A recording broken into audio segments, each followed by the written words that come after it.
자리에 앉아주시고요. 우리 오늘 하나님께서 우리에게 주시는 말씀은 빌립보서 1장 7절부터 11절까지 말씀입니다.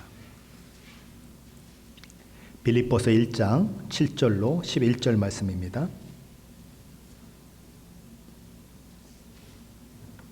같이 우리 한 목소리로 봉독하겠습니다.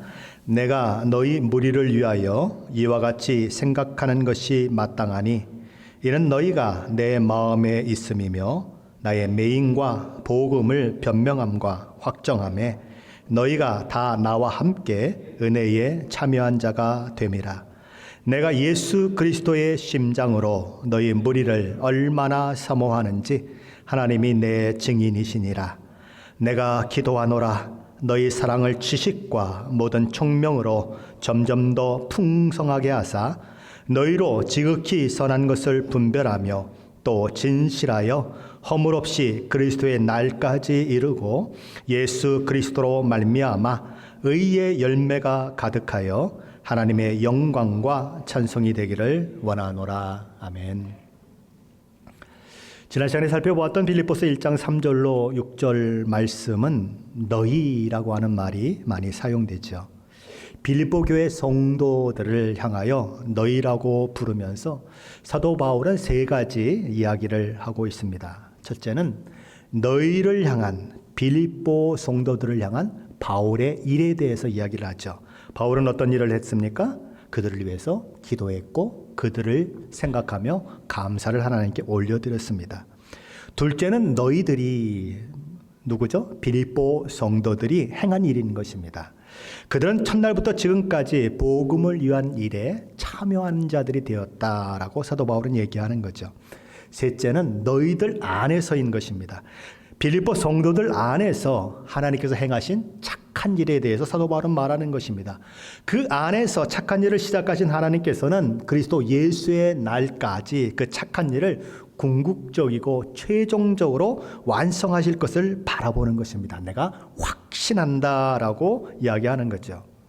그와 같이 빌립보서 1장 3절로 6절 말씀에서는 너희 빌립보 성도들이 초점이 되고 있죠.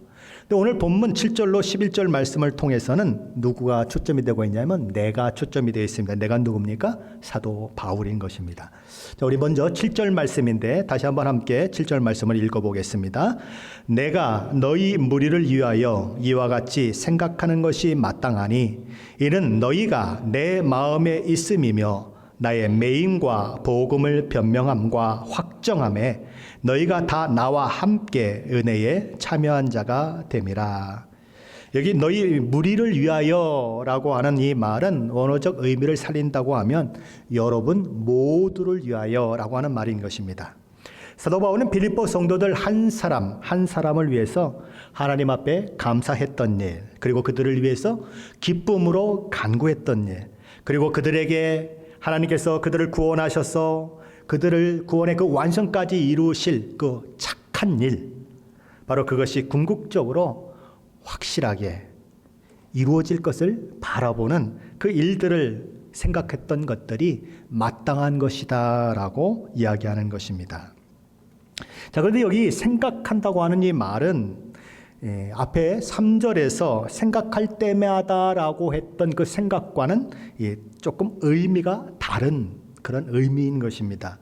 3절에서의 생각할 때마다라고 하는 이 생각은 기억이나 혹은 추억을 말하는 것입니다. 그러니까 과거의 기억을 이렇게 생각해내면서 그렇게 생각하는 것을 생각이라고 하는 그런 걸로 거기에 표현을 했습니다. 그런데 7절에서 말하는 생각은 조금 달라요. 깊은 관심을 두는 것, 애정을 가지는 것, 아니면 어떤 견해를 나타내는 것, 어떤 사물이나 사물에 마음을 두는 것을 가리켰을 때의 생각이라고 표현되는 것입니다. 우리말은 생각이 똑같이 생각이지만 원어적으로는 다른 그런 단어를 사용하고 있는 것입니다. 그러므로 여기서 생각한다고 하는 것, 7절에서 생각한다고 하는 것이 가지는 의미는 이 사도 바울이 가지고 있는 느낌이나 그의 생각, 감정과 마음을 모두 포함하는 포괄적이고 구체적으로 상대방에 대해 깊은 관심을 갖고 있다는 뜻인 것입니다. 그게 전인격적으로 상대방에게 깊은 관심을 가지고 있다 그거죠. 자, 그렇다면 사도 바울이 빌립보 성도들을 이처럼 생각하는 것이 마땅하다고 이야기하는 이유는 어디에 있을까요? 첫 번째로 사도 바울은 그 이유가 너희가 내 마음에 있기 때문이다 라고 말하는 것입니다. 사도 바울의 마음 어떤 한쪽 구석에 그렇게 있는 것이 아니고 사도 바울 마음 한복판에 빌립보 성도들이 자리 잡고 있다라고 얘기하는 것입니다. 빌립보 성도들을 향한 사도 바울의 그 사랑이 너무 크기 때문에 그가 그렇게 생각하는 것이 마땅하다라고 얘기하는 것입니다. 두 번째로 사도 바울은 그처럼 생각하는 것이 마땅한 이유는 빌립보 성도들이 사도 바울의 매임과 복음을 변명함과 확정함에 함께 참여하는 자들이 되었기 때문이다라고 말합니다. 로마 감옥에 갇힌 바울은 로마의 권력자들 앞에서 그들이 가진 복음에 대한 그 의심과 잘못된 견해를 없애기 위해서 복음을 적극적으로 변호하는 것입니다. 그리고 다른 한편으로서는 복음을 긍정적으로 제시함으로써 자신이 지금까지 전해온 복음이 죄와 허물로 죽은 인간을 살려내는 생명의 복음이라고 하는 것을 입증했던 거죠. 사도 바울은 언제나 그런 일을 했습니다. 그가 자유의 몸이든지 갇혀있던 몸이든지 상관없이 그런 일들을 했었는데 사도행전 26장에서도 사도 바울은 그런 모습을 보여줍니다. 예루살렘 성을 방문했죠. 그랬는데 유대인들이 그를 율법을 비방하는 자로 몰아세웁니다. 성전을 더럽힌 자로 몰아세워요. 그래서 막 폭동이 일어날 지경이 돼서 그는 이제 천부장에게 이렇게 잡혀서 끌려가게 되죠. 사람들이 따라오면서 난리입니다. 저런 자는 죽여야 된다고 막 난리를 치는데 그래서 그렇게 구해졌는데 결국 그는 총독 관저에 감금되는 그런 상황을 만나게 됩니다. 그래서 이제 그곳에서 이렇게 자기를 변호하는 그런 일들이 있었는데 사도 바울이 뭘 하죠? 내가 가이사에게 항소한다고 그렇게 얘기를 합니다. 그래서 가이사에게, 그러니까 로마의 황제에게 이 사도 바울이 보내져야 하는데 가만히 이 총독 베스도가 생각을 하니까 죄명이 무엇인지를 모르는 거예요. 그렇죠? 아니 죄가 있어야 이 죄인을 내가 황제에게 보냅니다. 그리고 이 죄인이 황제에게 호소했습니다. 라고 이야기할 수 있는데 그럴 수가 없는 거예요. 그래서 헤롯 아그리파 2세가 왔을 때에 그는 이제 유대인이고 유대의 분봉왕이거든요. 그러니까 유대의 모든 정치적인 것이나 종교적인 것이나 문화적인 것이나 이런 것들을 잘 알거든요. 그래서 그 사람과 함께 재판정에 서는 것입니다. 그래서 바울이 어떤 죄가 있는지를 확인하려고 하는 거죠. 그래서 바울은 이 로마 총독 베스도와 헤롯 아그리파 2세 앞에서 자기를 변호할 기회를 얻게 되는 거죠. 자, 그런데 사도 바울이 얘기하는 것들을 사도행전 26장에서 살펴보면 자기를 변호하는 부분은 요만큼밖에 안 되고 자기를 변호하면서 뭘 변호하고 있냐면 복음을 변호합니다. 십자가에 달리신 예수, 그리고 부활하신 그 예수 그리스도를 증거하는 그 일들을 하는 거죠. 그러니까 자신을 변호할 수 있는 기회를 예수 그리스도의 복음을 증거하는 아주 특별한 기회로 삼아서 그는 복음을 증거했다는 것입니다. 그래서 자기가 어떤 사람이고 어디서 태어났고 어떻게 젊은 시절을 자랐고 어떻게 자기가 예수 그리스도를 믿는 자들을 핍박했었는데 어떻게 변해서 예수 그리스도를 전하는 자들이 되었는가. 정오에 햇빛보다 더 큰 빛이 비추고 하늘에서 막 소리가 들리고 바울아 바울아 내가 어찌하여 나를 핍박하느냐라고 하는 소리가 들리고 하는 그런 우리가 잘 알고 있는 내용들을 이야기하는 것입니다. 그리고 그 예수께서 나를 이방인과 이스라엘 백성들 가운데 내가 받은 복음, 어둠에 있었던 내가 빛으로 오게 되었던 그 놀라운 복음의 소식을 전하는 자로 나를 삼으셨습니다. 그 일을 위해서 나는 지금까지 노력해왔고 그 모든 일들은 이미 선지자와 모세를 통해서 이야기된 이야기들입니다. 그러면서 막 이야기하죠. 뭐라고 얘기합니까? 여러분들은 왜 선지자와 이 모세들이 한 그 이야기들을 믿지 않으려고 하십니까? 왜 죽은 자가 부활한다고 하는 사실을 믿지 않으려고 합니까? 그랬더니 베스도가 뭐라고 그럽니까? 어이고 넌 미쳤다. 내 학문이 너 너무 많은 공부를 하다 보니까 너 미쳤다라고 그러죠. 그랬더니 내가 미친 것이 아니라 바른 말을 합니다라고 얘기하죠. 그러면서 헤롯 아그리파 2세에게 뭐라고 얘기합니까? 이렇게 얘기를 해요. 헤롯 아그리파요, 선지자를 믿으시나이까? 믿는 줄 압니다. 왜요? 그는 유대인이거든요. 그랬더니 막 헤롯 아그리파가 막 펄쩍펄쩍 뛰죠. 네가 작은 말로 나를 예수 믿게 하려고 그러냐? 그랬더니 작은 말이나 많은 말이나 내가 이렇게 쇠사슬에 매여 있는 것 이외에는 당신이 나와 같이 되기를 원합니다. 나와 같이 예수를 믿고 나와 같이 예수의 복음을 알고 나와 같이 부활의 소망을 가지고 천국을 소망하는 자들이 되기를 원합니다라고 그는 변호하는 거예요. 그렇게 베스도와 헤롯 아그리파 2세 앞에서 자기를 변호하는 것 요만큼 하고 복음을 변호했던 것을 이만큼 했던 것처럼 그는 로마 감옥에서도 그렇게 자신을 변호하는 것은 요만큼만 하고 예수 그리스도의 복음을 변호하는 일, 증거하는 일에는 아주 엄청나게 많이 하는 것입니다. 사도 바울은 왜 그렇게 했을까요? 사도 바울은 현실적으로 로마의 지배 아래 있고 지금 죄수의 몸으로 재판을 앞두고 있습니다. 그 당시에 황제는 네로 황제예요. 가장 폭군으로 알려진 네로 황제입니다. 네로 황제는 그를 죽일 수도 있고 살릴 수도 있는 권한이 있는 사람인 것입니다. 그것이 사도 바울이 살고 있는 현실의 그 세계인 거예요. 하지만 사도 바울에게는 또 다른 세계가 있는 것입니다. 보이지 않는 세계, 하나님이 통치하시는 세계가 있는 거죠. 비록 현실은 로마 제국이 온 천하를 장악하는 것처럼 보이는 것입니다. 그런데 하나님의 통치의 관점에서 보면 그 로마 제국도 하나님의 통치 속에, 하나님의 섭리 속에 있다는 것을 사도 바울은 알고 있는 것입니다. 그 강력한 로마 제국도 자신의 죽고 사는 것을 마음대로 결정할 수 있는 로마 황제 네로도 하나님의 주권 가운데 있다, 통치 가운데 있다. 그 거대한 로마 제국도 물통의 한 방울의 물에 불과하다. 그리고 티끌 같은 존재에 불과하다. 이사야서 40장 15절 말씀처럼 사도 바울은 그 생각을 하고 있는 것입니다. 그러므로 사도 바울은 지금 로마 법정에 서 있지만, 네로 황제의 법정에 서 있지만 그의 마음은 네로 황제의 법정에 있는 것이 아닙니다. 그는 그의 영원한 운명을 결정할 하나님의 법정에 마음이 가 있는 거예요. 세상 법정에서 판결을 받아요. 그러면은 얼마나 그에게 영향을 미칠까요? 몇 년이나 미칠까요? 100년 미칠까요? 200년 미칠까요? 짧은 것입니다. 그러나 하나님의 법정에서 판결을 받았어요. 얼마나 영향을 미칠까요? 영원 무궁토록 영향을 미치는 것입니다. 그러니 사도 바울이 어디에 집중을 해야 될까요? 영원한 영향을 미치는 하나님 나라의 재판석에 설 그것에 사도 바울은 관심을 둘 수밖에 없는 것입니다. 예수님은 제자들에게 이렇게 말씀하셨어요. 몸을 죽여도 영혼을 능히 죽이지 못하는 자들을 두려워하지 말고 오직 몸과 영혼을 능히 지옥에 멸하실 자를 두려워하라. 누구를 두려워하라고요? 하나님을 두려워하라.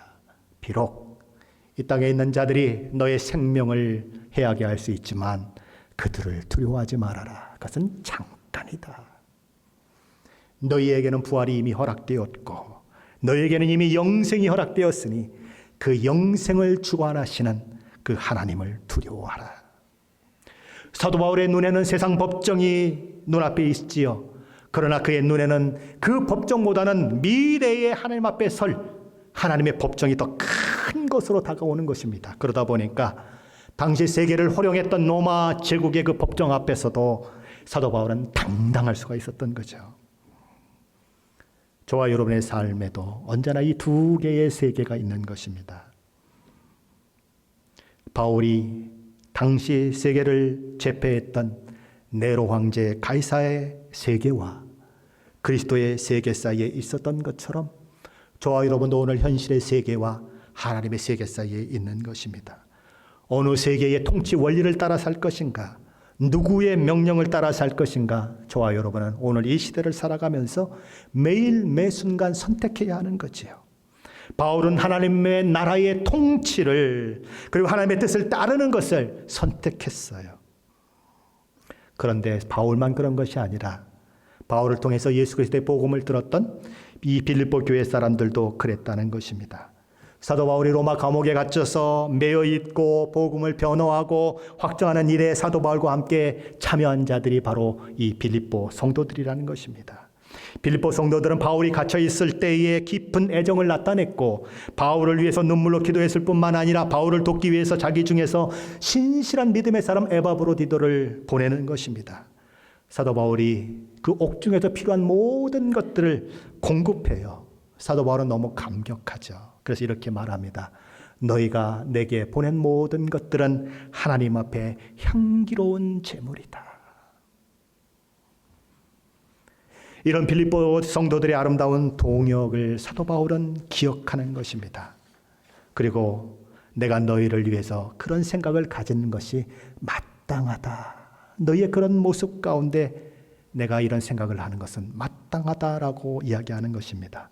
나의 매임과 복음을 변명함과 확정함에 너희가 나와 함께 은혜에 참여한 자가 되었으니 내가 그렇게 생각하는 것이 마땅하다라고 얘기하는 것입니다.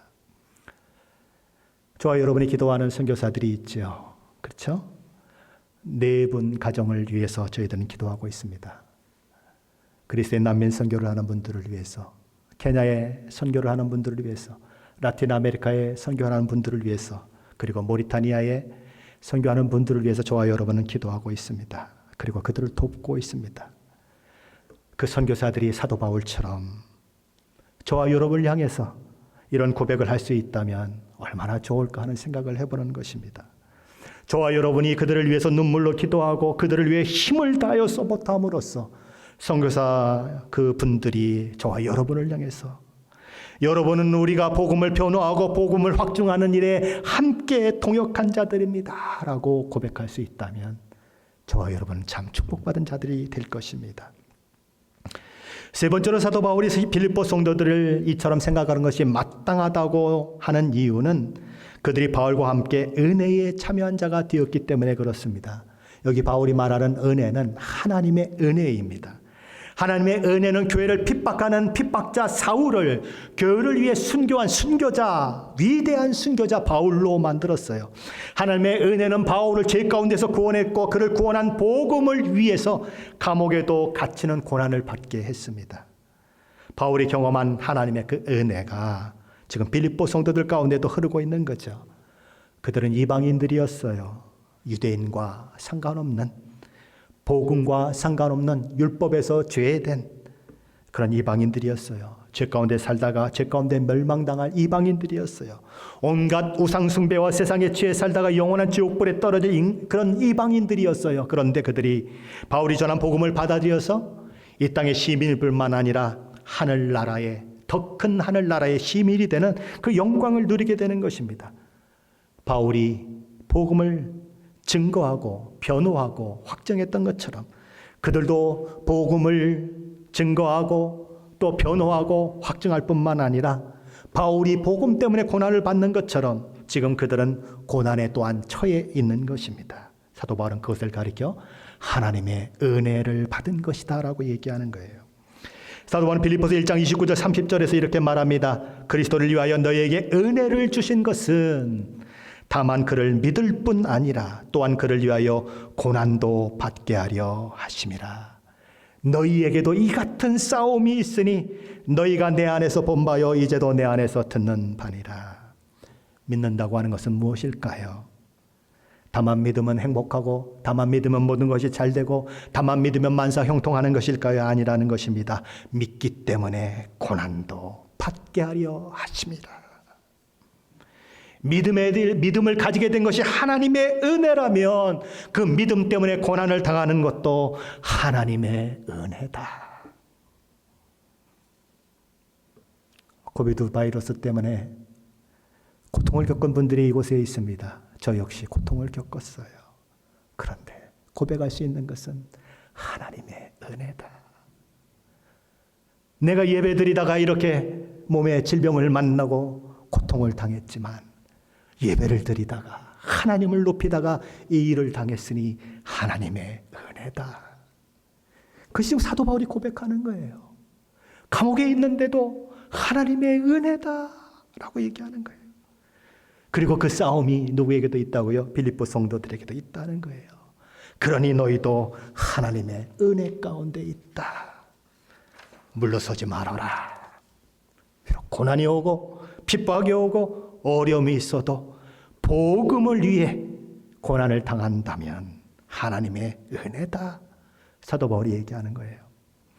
그 이유 때문에 사도 바울은 빌립보 성도들 한 사람 한 사람을 위해서 하나님께 감사하는 일, 그들을 위해서 기쁨으로 간구했던 일, 그리고 하나님께서 시작하신 착한 일이 그들 가운데서 종국적으로 완성될 것을 확신했던 일과 같은 것들을 생각하는 것이 내게는 너무나 당연하다, 마땅하다라고 얘기하는 것입니다.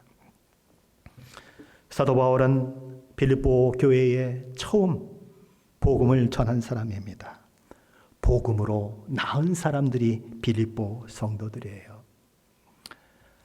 아빠들이 잘 모르는 게 있죠. 왜 아빠들의 사랑은 엄마의 사랑만큼 자녀들을 향하지 못할까요?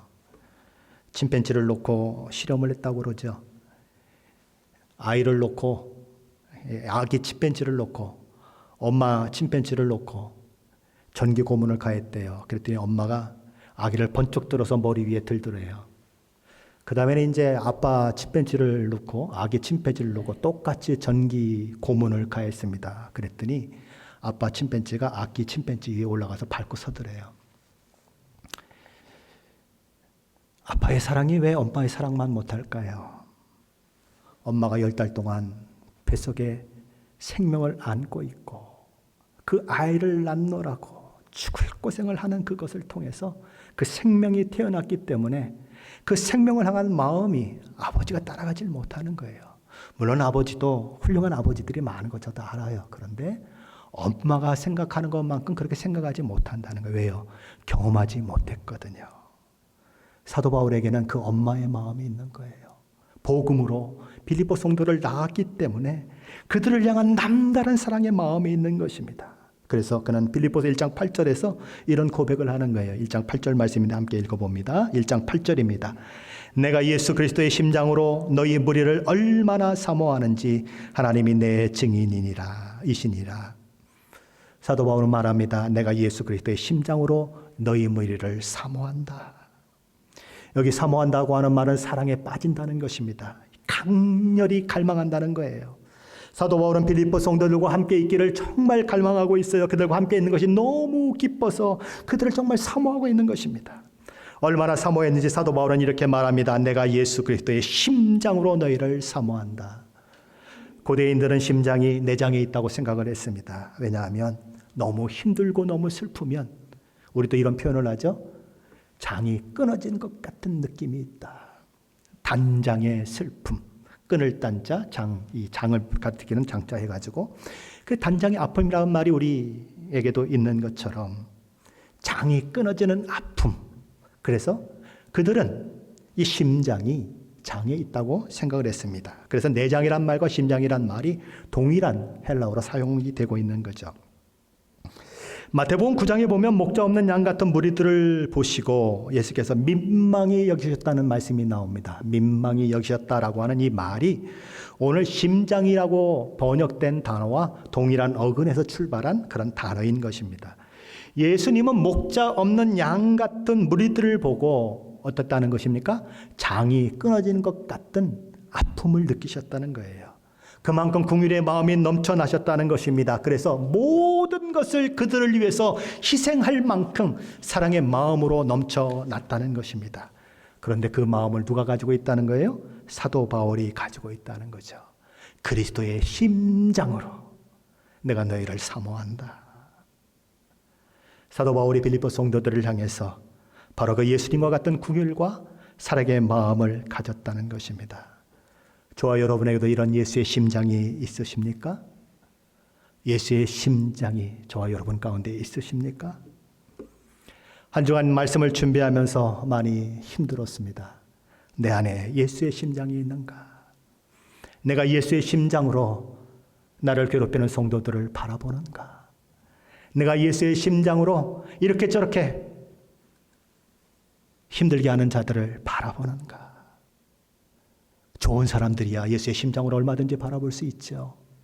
그런데 나에게 원수짓을 하는 사람들에게도 내가 예수의 심장으로 바라보는가?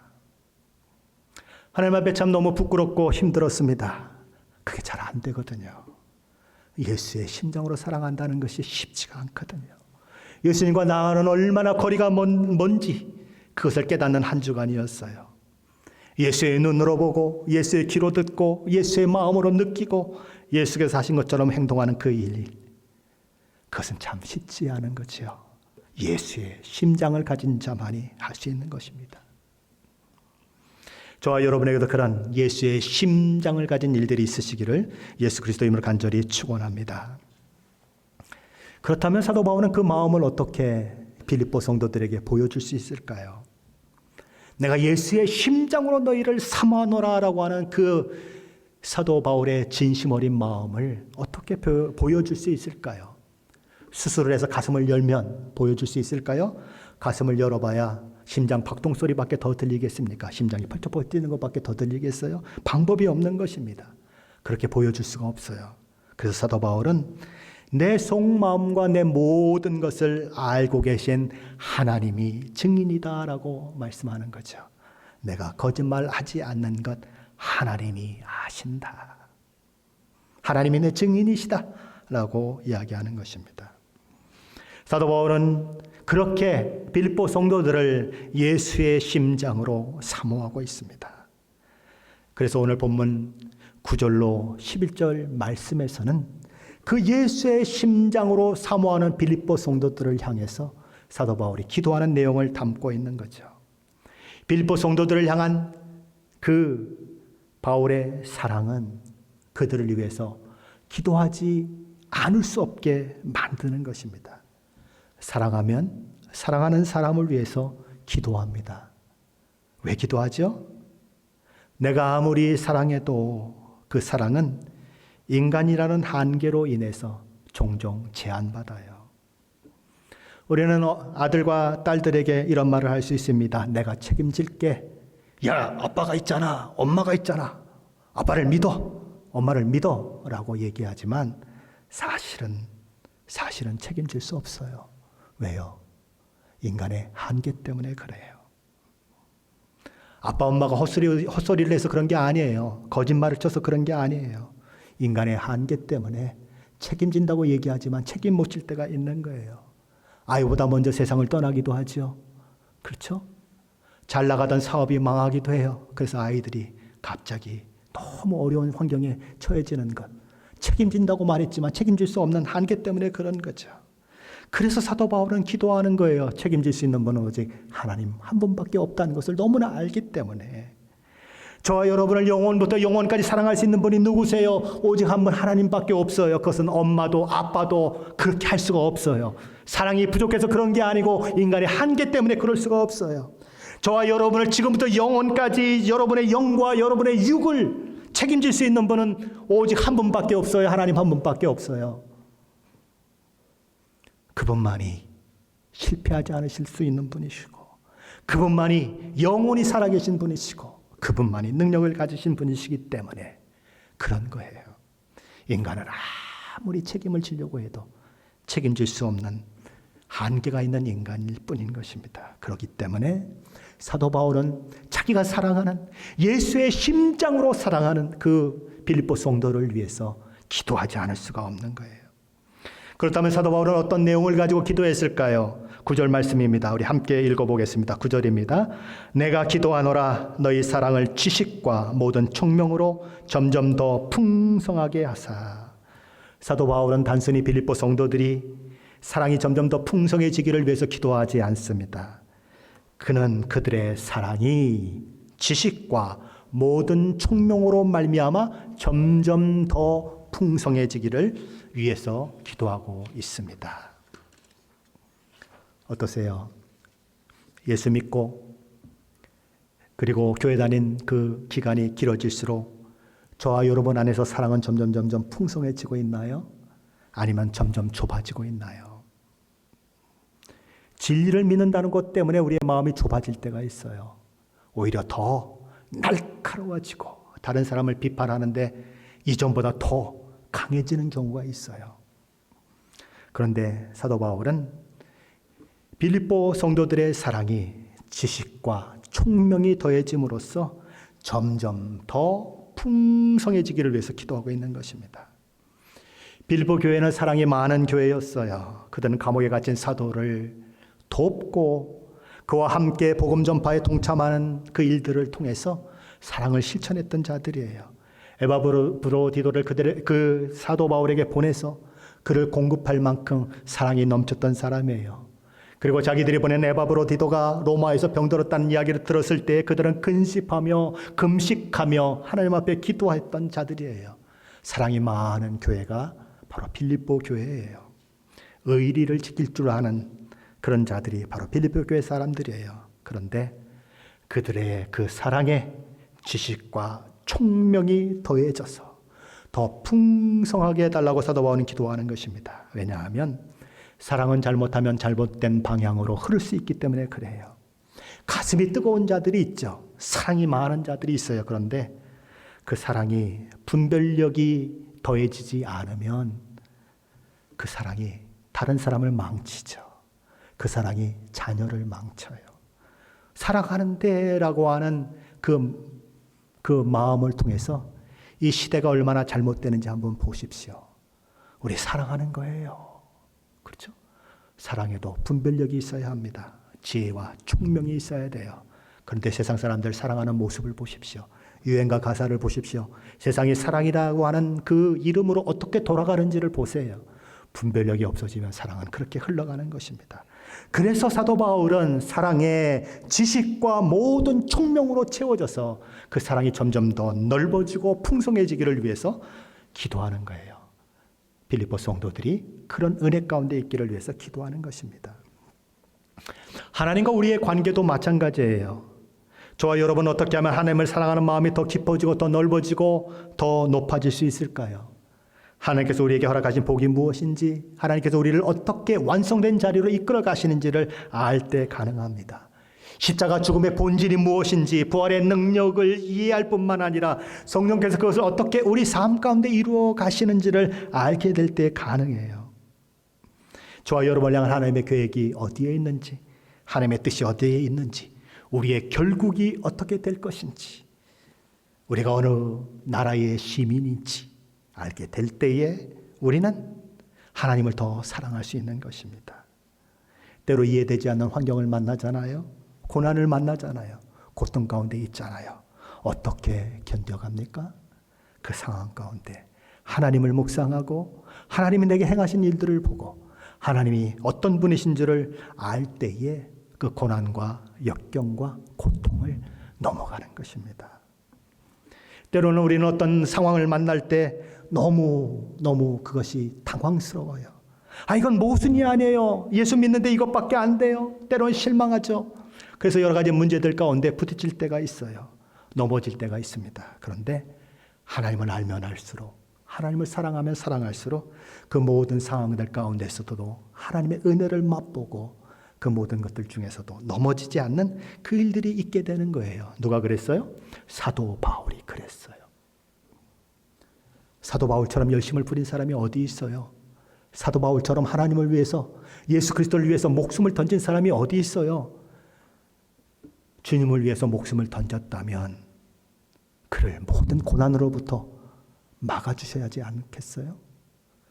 왜 감옥에 갇혀요? 하나님 막아주셔야죠. 하나님을 위해서 목숨을 건 사람인데, 그런데 그는 감옥에 갇히고 매를 맞고 수많은 어려움 가운데 처해지는 거예요. 근데도 그는 실망하지 않아요. 좌절하지 않아요. 하나님의 은혜를 얘기해요. 하나님이 나를 사랑하신다고 얘기하고 자기가 받은 그 기쁨을 빌립보 성도들에게도 나누어 주면서 너희가 환난 가운데 있지만 기뻐하라라고 이야기할 수 있는 그런 사람이 되는 거죠. 올바른 성경의 지식, 올바른 성경의 말씀을 따르지 않는 신앙은 위험합니다. 잘못하면 하나님 앞에 열심을 다한다고 하지만 그 열심이 하나님을 대적하는 열심이 될 수 있어요. 잘못하면 하나님의 말씀을 따른다고 하면서 망하는 길로 갈 수 있어요. 올바른 지식을 따르지 않을 때 그런 거죠. 요즘은 인터넷을 통해서 말씀이 홍수처럼 쏟아집니다. 그 안에는 이단들의 말씀도 수도 없이 쏟아져요. 제목을 보면 참 자극적이에요. 자극적인 제목이 있는 동영상이 있다면 처음부터 보지 마세요. 아주 자극적이에요. 우리 시대만큼 영적 분별력이 필요한 시대는 없을 것입니다. 앞으로는 더 영적 분별력이 필요한 시대가 될 거예요. 저와 여러분이 성령의 은사 중에서 가장 구해야 하는 것이 무엇인가? 영적 분별력을 달라고 기도해야 돼요. 왜냐하면 마지막 시대는 속이는 시대요. 마지막 시대는 미혹하는 시대요. 마지막 시대는 수많은 믿음의 사람들을 실족하게 만드는 그런 시대이기 때문에 그래요. 사도 바울은 디모데 후서 4장 3절 4절에서 이런 말씀을 합니다. 제가 현대인의 성경을 한번 읽어보겠습니다. 사람들이 바른 교훈을 듣지 않고 오히려 자기 욕심을 따를 것이며 자기들의 귀를 즐겁게 하는 교사들의 말을 들으려고 그들에게 모여들 때가 올 것입니다. 그들은 진리를 외면하고 쓸데없는 이야기에 귀를 기울일 것입니다. 바른 교훈을 좋아하지 않는 사람들이 있습니다. 자기 욕심을 채워줄 그것들을 따라가는 사람들이 있어요. 그래서 자기 귀를 즐겁게 하는 사람들에게 귀를 기울이는 그런 사람들이 있는 것입니다. 그게 한쪽의 사람들이에요. 그런데 그걸 딱 알고 있는 사람들이 또 있어요. 목사들, 선교사들, 교사들 중에 바로 그런 필요를 알고 있는 사람들에게 다가가 그들의 귀를 즐겁게 하는, 진리와는 전혀 상관없고 복음과는 전혀 상관없는 이야기를 들려주면서 그렇게 그들의 귀를 즐겁게 하며 그들을 유혹할 자들이 있다는 거예요.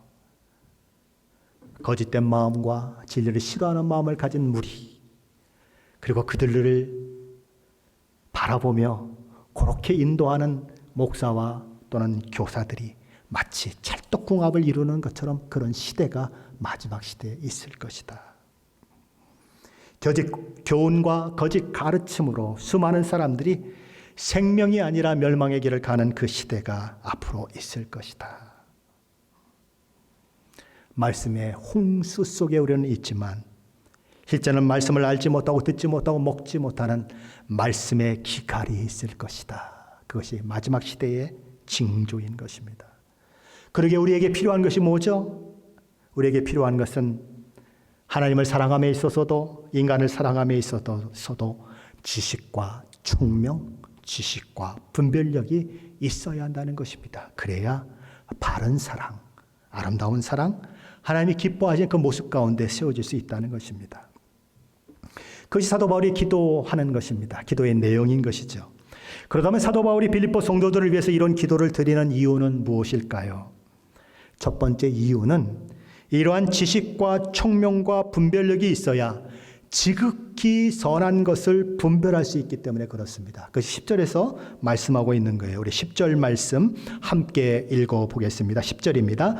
너희로 지극히 선한 것을 분별하며 또 진실하여 허물 없이 그리스도의 날까지 이르고. 여기 지극히 선하다고 하는 이 말은 다르다는 뜻도 있고요. 아주 귀하다라고 하는 그런 뜻도 있습니다. 그러므로 사도 바울이 지극히 선한 것을 분별한다고 하는 이 말은 첫째 의미는 서로 다른 것을 분별할 수 있게 해달라는 것이고, 둘째 의미는 삶을 살아가는 동안에 무엇이 참으로 중요한지를 분별하고 판단하는 능력이 있게 해달라고 하는 그런 기도인 것입니다. 삶을 살아가면서 가장 힘든 게 뭐죠? 어떤 것이 어려움이죠? 무엇에 집중해야 하는가? 무엇이 정말 내게 가장 귀한 것인가를 아는 것이 굉장히 힘들어요. 아이들을 보면 어떻죠? 그냥 맨날 놀고만 싶어 하죠. 그리고 그냥 만화 영화만 하루 종일 보고 싶어 해요. 어떨 때는 게임에 빠져서 하루 종일 게임만 하게 해달래요. 게임 못하게 하면 막 아버지한테 성질을 내고 막 그런 아이들이 있죠. 엄마 아빠가 생각할 때는 그게 중요한 게 아닌데 그 아이에게는 그게 너무너무 중요한 거예요. 10대들이 된 애들은 또 친구하고 채팅하느라고 그런 경우가 있죠. 하지 말라고 하는, 우리 학교 다닐 때 보니까 여학생들이 하지 말라고 하는 뭐 루즈 바르고 막 눈 그리고 그러고서는 그렇게 막 돌아다니는 그런 모습들, 뭐가 중요한지 모르니까 그런 모습들이 있죠. 어른들도 그래요. 그렇죠. 어른들도 중요한 것을 모르니까 엉뚱한 일들 하죠. 무엇이 중요한지 몰라요. 이 땅에 있는 것들이 중요하다고 생각하고 영혼을 위해서는 아무런 준비를 하지 않는 사람들이 너무 많죠. 자기 아이는 제껴놓은 채 인터넷에 있는 아이를 키우다가 자기 아이를 굶어 죽인 그런 이야기들은 매스컴을 통해서 나오잖아요. 무엇이 중요한지를 모르니까 그런 일들이 일어나는 거예요. 정말 중요한 것을 놓치기 때문에 2차적인 것이 중요한 것이라고 생각하고 3차적인 것이 중요한 것이라고 생각하고 그것을 위해서 힘을 소진하고 시간을 낭비하다가 나중에 후회하는 일들이 일어나는 것은 지혜와 분별력이 없기 때문에 그래요. 그래서 사도 바울은 기도하는 것입니다. 빌립보 성도들이 가장 귀한 것 그리고 실행할 가치가 있는 것이 무엇인지를 확실하게 결정할 수 있도록 하나님 그들에게 지혜와 분별력을 달라고 사도 바울은 기도하는 거죠. 사도 바울이 빌립보 성도들의 그 사랑이 지식과 총명으로 점점 더 풍성해지기를 위해서 기도하는 두 번째 이유는 빌립보 성도들이 진실하게 되기를 원했기 때문에 그래요. 이 진실하다고 하는 말은 영어로 sincere라고 합니다. 이 영어 단어는 라틴어 시네세라라고 하는 말에서 왔어요. 시네세라라고 하는 말은 밀초가 없다는 뜻입니다. 그러니까 without wax라는 뜻이에요. 라틴어에서 시네세라라고 하는 말이 생기게 된 배경은 고대의 도자기 산업과 연관이 되어 있습니다. 도자기도 여러 종류가 있죠. 항아리도 있고 고려청자나 이조 백자 같은 아주 값비싼 것도 있잖아요. 항아리 같은 걸 만들 때는 별로 그렇게 큰 기술이 필요하지 않고 이게 가격이 워낙 싸니까 잘못 만들어졌다고 하면 그냥 깨버리고 다시 만들면 되는데 문제는 비싼 거를 만들었을 때가 문제가 생기는 것입니다. 얇고 튼튼하고 비싼 것을 만들려면 많은 기술이 필요하고 많은 노력이 필요한 거예요. 그래서 열심히 만들었는데 나중에 보니까 중간에 금이 가 있는 게 발견이 된 거예요. 너무 아깝잖아요. 깨버리기는 너무 아깝고 그냥 팔자니 사람들이 안 살 것 같고 그래서 거기에 뭘 바릅니까? 밀초를 바르는 것입니다. 우리 밀랍 인형에 사용되는 초를 바르는 거예요. 그래서 겉으로 딱 볼 때에 금간 게 전혀 보이지 않게 만든 거죠. 그러니까 이제 집에 와서 이렇게 그냥 비싼 돈을 주고 사온 것을 살펴보다가 어느 날 물을 붓는데 이게 새네요. 이게 왜 그러지? 그러고 살펴보니까 가만히 보니까 새는 대로 이렇게 새는 자국이 있는 거예요. 그 사람들이 내가 속았구나 하는 걸 알게 되는 거죠. 그래서 어떻게 하면 속지 않을까 연구를 하게 됩니다. 그래서 이제 생각해낸 방법이 그 금이 간 것을 햇빛에 비춰보는 거예요. 햇빛에 비춰보면 도자기에 비치는 햇빛과 이 밀초에 이렇게 반사되는 햇빛이 굴절이 다르거든요. 그래서 그게 표시가 나는 것입니다. 그래서 사람들이 막 뭘 살려고 그러면 하늘을 놓고 계속 막 빙빙빙빙 돌리면서 그걸 확인하는 것이죠. 그래서 이제 속지 않으려고 애쓰는 것입니다. 자, 그런데 그렇게 악한 상인들도 있지만 선량한 상인들이 있는 거예요. 무엇이든지 잘못 만들어졌거나 이 금이 간 도기가 있으면 깨버리고 새로 만들고 그래서 정말 정성스럽게 준비한 진짜만을 파는 상인들이 있는 거예요. 그래서 그들은 그것을 우리가 정말 진짜 도자기 아무런 흠이 없는 것만 판다고 하는 것을 어떻게 표시해야 되는데 그 표시 방법이 뭐냐면 시네세라인 것입니다. 시네세라 뭐예요? No wax, without wax. 여기에는 밀랍을 바르지 않았습니다. 밀초를 바르지 않았습니다. 오리지널 좋은 도자기입니다라고 시네세라라고 거기에다 라틴어로 썼다는 거죠. 그것을 통해서 sincere라고 하는 영어 단어가 나왔고 오늘 본문이 바로 그런 진실함이라고 하는 말이 바로 그런 것입니다. 그것처럼 성도들은 속임이 없어야 된다는 거예요. 마음이 정직하고 깨끗해서 다른 사람들 앞에 투명하게 되는 사람이 되어야 한다. 그것이 사도 바울이 기도한 내용입니다. 사도 바울이 그들의 사랑에 지식과 총명이 더해지기를 위해서 기도한 세 번째 이유는 그들이 허물 없이 그리스도의 날까지 이르기를 소망했기 때문에 그래요. 여기서 그리스도의 날이라고 하는 것은 예수님이 재림하신 날인 것입니다. 심판의 날이죠. 사도 바울은 빌립보 성도들의 삶이 언제나 허물 없이 그리스도의 재림을 준비하는 삶이 되어야 한다고 말하고 있는 거예요. 그리스도의 날에는 심판의 날에는 모든 사람의 그 행위들이 숨김없이 적나라하게 드러날 것입니다. 그래서 고린도전서에 그런 얘기가 있지 않습니까? 예수님의 터위에 건축하는 것과 같다. 어떤 사람은 금은 보화로 건축하고 어떤 사람은 뭐 풀로 건축하고 뭐 어떤 사람은 뭐 나무로 건축하고 그러는데 하나님의 심판대 앞에 서면 불로 심판하는 것 같아서 뭐만 남아요? 금이나 보석으로 건축한 것만 남는다. 엉성하게 대충 신앙생활하면서 그렇게 했던 모든 것들은 깡그리 다 없어지고 오직 뭐만 남아요? 나 구원받았다. 그거 하나만 남는다. 그러니 하나님 앞에 믿음으로 살아라. 남길 수 있도록 하나님이 칭찬할 수 있도록 금과 같은 믿음, 보석과 같은 믿음을 만들어내라. 사도 바울도 바로 그렇게 하나님의 심판대 앞에 설 것을 기억하면서 준비하라는 것입니다. 그것이 지혜로운 사람이다라는 거죠. 사도 바울이 빌립보 성도들의 사랑의 지식과 총명이 더해지기를 기도한 이유, 네 번째와 다섯 번째 이유가 11절 말씀에 기록되고 있습니다. 우리 11절 말씀인데 함께 읽어봅니다. 11절입니다. 예수 그리스도로 말미암아 의의 열매가 가득하여 하나님의 영광과 찬송이 되기를 원하노라. 사도 바울은 빌립보 성도들의 신앙의 삶에 의의 열매로 가득 차기를 소원하고 있습니다.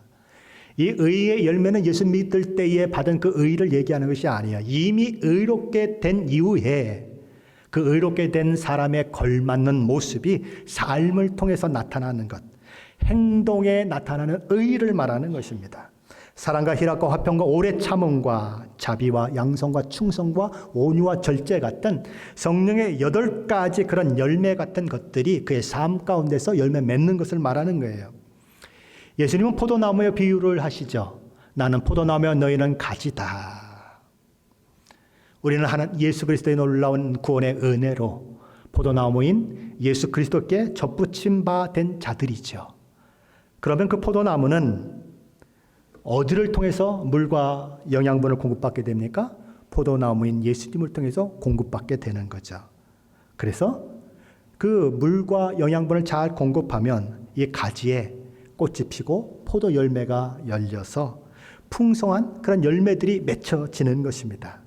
그래서 예수님은 이런 말씀을 하시는 거예요. 나는 포도나무여 너희는 가지니 너희가 나를 떠나서는 아무것도 할 수 없습니다. 예수 그리스도 안에서 공급되고 예수 그리스도 안에서 하나님이 주시는 그런 것들로 우리가 이렇게 열매를 맺을 수밖에 없다고 말씀하시는 거죠. 그렇다면 왜 성도들이 그런 열매를 맺어야 합니까? 왜 그런 성도들에게 그런 열매가 맺히는 것을 하나님은 기대하십니까? 하나님께서는 그 일들을 위해서 저와 여러분을 구원하셨기 때문에 그래요. 다만 저와 여러분을 천국에 보내시려고 구원하신 거 아니에요. 만약에 천국에 보내신 걸로 구원하셨다면 구원받자마자 딱 하늘나라 데려가셨을 때에 가장 깨끗한 상태에서 데려가는 거예요. 맞아요? 제 말이 맞아요? 지금 저와 여러분의 죄를 완전히 100% 사해 주셨어요. 그때에 그냥 즉각적으로 데려가면 죄가 하나도 없는 상태로 가죠. 그렇죠? 맞죠? 근데 예수 믿고 나서 여러분 죄 져요? 안 져요? 아이고 수도 없이 지잖아요. 세월이 가면 갈수록 죄의 무게는 더 커져요. 물론 그럼에도 불구하고 그 죄를 용서하지만 하나님 용서하시지만 예수 믿고 천국 가는 것만이 목적이라면 딱 예수 믿고 데려가는 것이 가장 깨끗해요. 그런데 놔두시는 이유가 있어요. 뭐예요? 바로 이런 의의 열매, 성령의 열매들이 저와 여러분 가운데 맺혀서 이 땅에 수많은 사람들이 아직도 구원받지 못하고 있지 않습니까? 이 땅에 아직도 수많은 사람들이 예수를 알지 못하지 않아요. 저와 여러분을 통해서 그들이 예수를 알게 되고 아하, 믿음을 갖는다고 하는 것이 저런 거구나. 저 사람들은 우리하고 뭔가 다르네. 너무너무 기쁜데도 우리처럼 팔짝팔짝 뛰지 않고 너무너무 슬픈데도 우리처럼 절망하지 않네.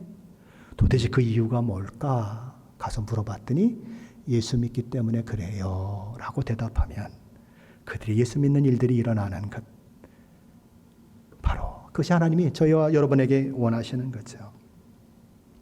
사도 바울이 빌립보 교회 성도들을 위해서 기도하며 간구하는 내용들은 빌립보 교회 성도들만 위한 것이 아니고 저와 여러분을 위한 간구이기도 합니다. 저와 여러분의 삶을 통해서 나타나야 하는 것들은 의의 열매요 성령의 열매들인 것입니다. 저 여러분이 생각하는 것이나 말하는 것이나 행동하는 것이 다른 사람들이 봐도 달라야 하고 우리 하나님 보시기에도 달라야 하는 것입니다. 우리 주님은 산상설교를 하시면서 이런 말씀을 하셨어요. 이같이 너희 빛이 사람 앞에 비치게 하여 그들로 너희 착한 행실을 보고 하늘에 계신 너희 아버지께 영광을 돌리게 하라.